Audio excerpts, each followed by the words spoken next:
Good morning students, class 10th। बेटा, हम अपने सोशल साइंस में विनिर्माण उद्योग चैप्टर कर रहे थे।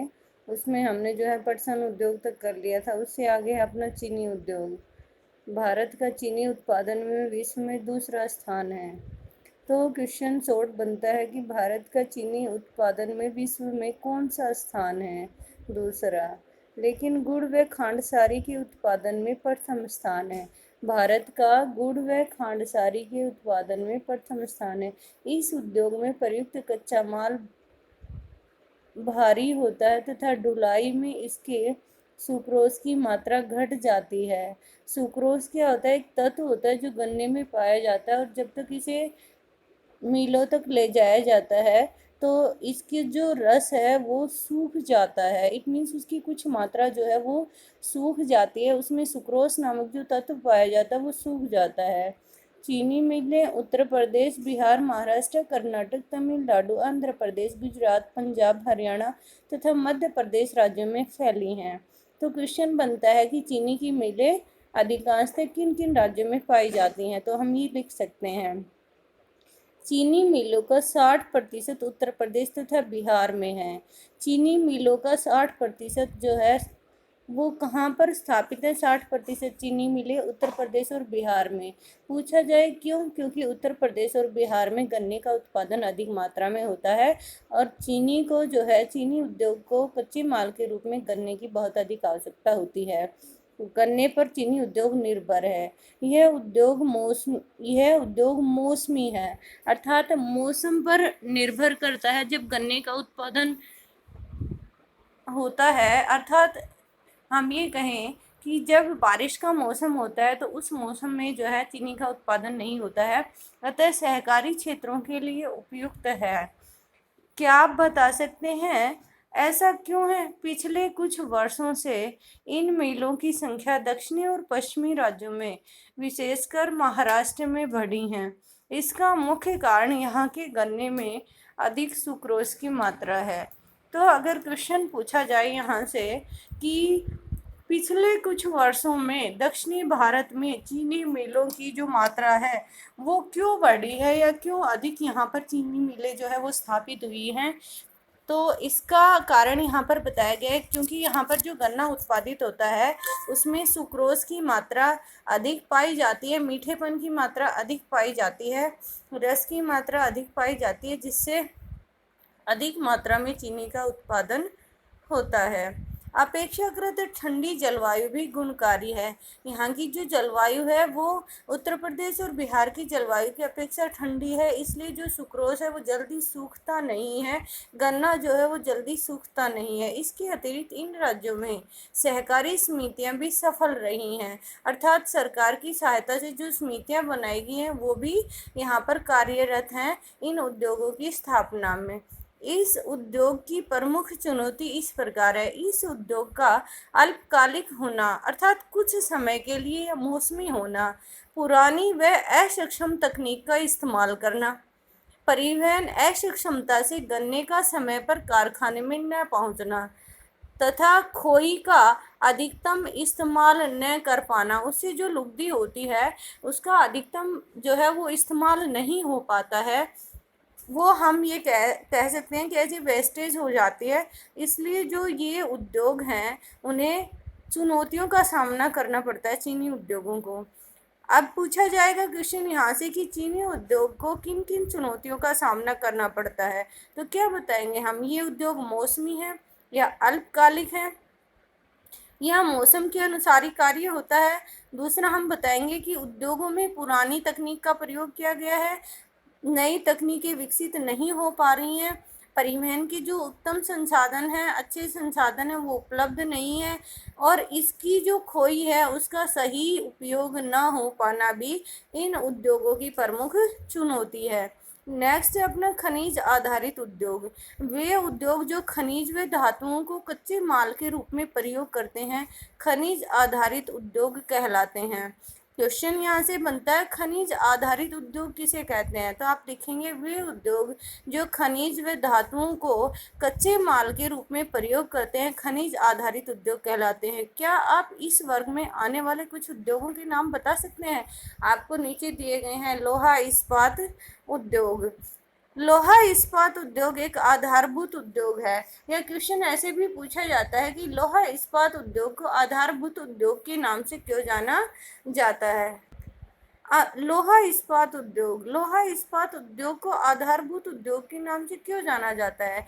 क्योंकि लोहे से, इस्पात से सभी उद्योगों के लिए मशीनरी आदि के निर्माण का कार्य होता है, चाहे वो भारी उद्योग हैं, चाहे वो मध्यम कैटेगरी के उद्योग हैं, चाहे वो हल्के उद्योग हैं, सभी में जिस मशीनरी का प्रयोग किया जाता है वो लोहे इस्पात से बनाई जाती है, इसलिए हम इसे आधारभूत उद्योग के नाम से भी जानते हैं।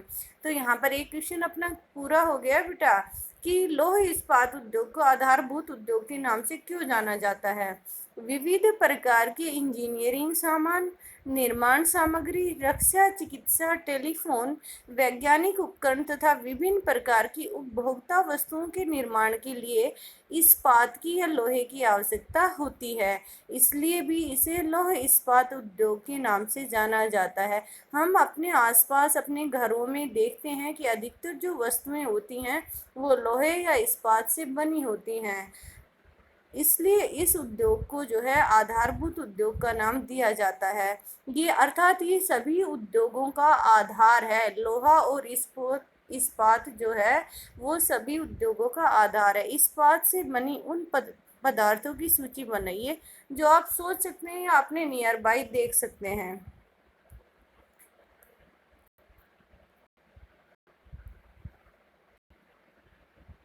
इस्पात के उत्पादन तथा खपत को प्राय एक देश के विकास का पैमाना माना जाता है।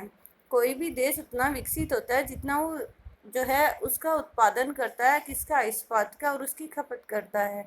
लोहा तथा इस्पात एक भारी उद्योग है। कैसे उद्योग है? भारी उद्योग है, क्योंकि इनमें प्रयुक्त कच्चा माल और तैयार माल दोनों ही भारी होते हैं और स्थूल होते हैं। तो यहाँ पर आपको बताया जाए कि भारी उद्योग और हल्के उद्योग में क्या अंतर होता है। भारी उद्योग में प्रयुक्त कच्चा माल भी भारी होता है, स्थूल होता है, जबकि हल्का जो उद्योग होता है उसमें प्रयुक्त कच्चा माल हल्का होता है तथा तैयार माल भी हल्का होता है। जबकि जो आधारभूत उद्योग होते हैं, भारी उद्योग होते हैं, उनमें तैयार माल भी भारी होता है और कच्चा माल भी भारी होता है। इसमें अधिक श्रमिकों, जो भारी उद्योग होते हैं उनमें अधिक श्रमिकों की आवश्यकता होती है, जबकि हल्के उद्योगों में कम श्रमिकों की आवश्यकता होती है। आगे देखिए, इसके लिए अधिक परिवहन की आवश्यकता होती है। अधिक मात्रा में उत्पादन होगा, भारी उत्पादन होगा तो अधिक मात्रा में परिवहन चाहिए, उसके लिए हल्के उद्योग के लिए कम मात्रा में परिवहन की आवश्यकता होगी। इस उद्योग के लिए लौह अयस्क, कोकिंग कोल और चूना पत्थर का अनुपात लगभग 4:2:1 होता है। तो ये पूछ लिया जाए आपसे कि लौह इस्पात उद्योग जो होता है उसमें कोकिंग कोल, लौह अयस्क और चूने की मात्रा किस अनुपात में प्रयोग की जाती है, तो हम बताएंगे 4:2:1 के अनुपात में।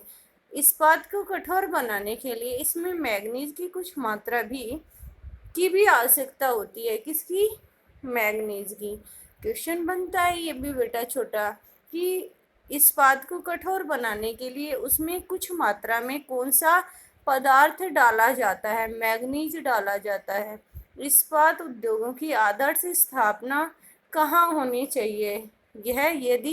यह याद रहे कि इसमें निर्मित माल को बाजार तथा उपभोक्ताओं तक पहुंचाने के लिए भी सक्षम परिवहन की आवश्यकता होती है। वर्ष 2018 में भारत 106.5 मिलियन टन इस्पात का विनिर्माण कर संसार में कच्चा इस्पात उत्पादकों में दूसरे स्थान पर था। कब? 2018 में। तो यस, यह स्पंज लौह का सबसे बड़ा उत्पादक है। इस्पात के अधिक उत्पादन के बावजूद भी 2018 में यह प्रति वर्ष प्रति व्यक्ति खपत केवल 70.9 किलोग्राम थी, जबकि इसी समय विश्व में प्रति व्यक्ति जो खपत है वो 224.5 किलोग्राम थी। तो यहाँ पर जो है बताई गई है इस्पात की खपत भारत में कितनी थी 2018 में और विश्व में कितनी थी। इस्पात के निर्माण की प्रक्रिया। तो आपसे पूछा जा सकता है कि इस्पात का निर्माण किस तरह से होता है। कच्चे माल कारखानों तक परिवहन के माध्यम से ले जाया जाता है। लौह अयस्क को गलाना। चूने पत्थर एक सहायक खनिज है जो इसमें मिलाया जाता है धातु का मैल हटाने के लिए। अयस्क को गर्म करने के लिए कोक ईंधन के रूप में इस्तेमाल किया जाता है। उसके बाद तरल पदार्थों को साँचों में डाल दिया जाता है जिससे ढलवा लोहा तैयार हो जाता है। अब इस्पात कैसे बनाया जाता है। ढलवा लोहे को पुनः गलाकर ऑक्सीकरण द्वारा अशुद्धता हटाकर तथा मैग्नीज निकल क्रोमियम मिलाकर शुद्ध किया जाता है। इसके पश्चात जो लास्ट स्टेप है धातु को आकार देना, रोलिंग, प्रेसिंग, ढलाई और गढ़ाई का काम किया जाता है। तो इस तरह से जो इस्पात है वो तैयार किया जाता है। इस्पात के निर्माण की प्रक्रिया। तो क्वेश्चन लिखेंगे इस्पात के निर्माण की प्रक्रिया, और जिस तरह से आपको बॉक्स में प्रोसेस बताई गई है 1 बाय 1 इसी तरह से प्रोसेस राइट करेंगे और लर्न करेंगे। आगे देखिए, भारत में कुल इस्पात उत्पादन किस वर्ष में कितना रहा, जो कि आपको तालिका में दिया गया है। 2012 में 81.68 टन, 13 में 87.67 टन, 2014 में 92.16, 15-16 में 91, 16-17 में 101.3, 17-18 में 86.69। तो इस तरह से जो इस्पात का उत्पादन है वो भिन्न भिन्न वर्षों में भिन्न भिन्न रहा। आगे आपको एक मैप दिया गया है। मैप में आपको बताया गया है कि भारत में कहाँ पर जो है लौह इस्पात संयंत्र भारत में कहाँ कहाँ पर हैं।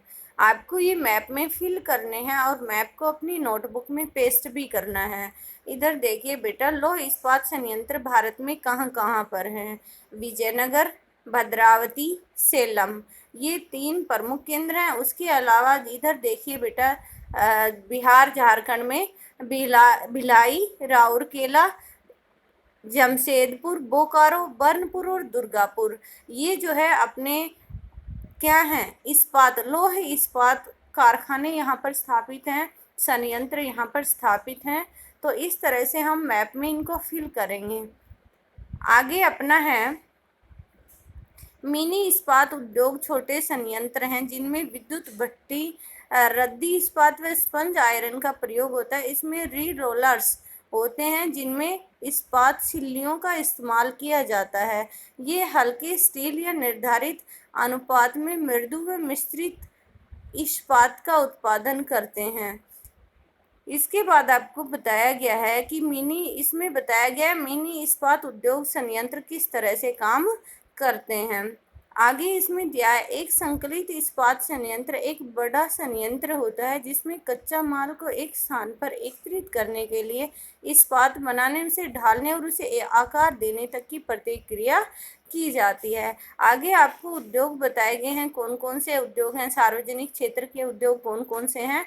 ये आज हम यहीं तक करेंगे। आगे जो है वो अपना जो लेफ्ट बचता है वो कल करेंगे। Thank you, have a nice day.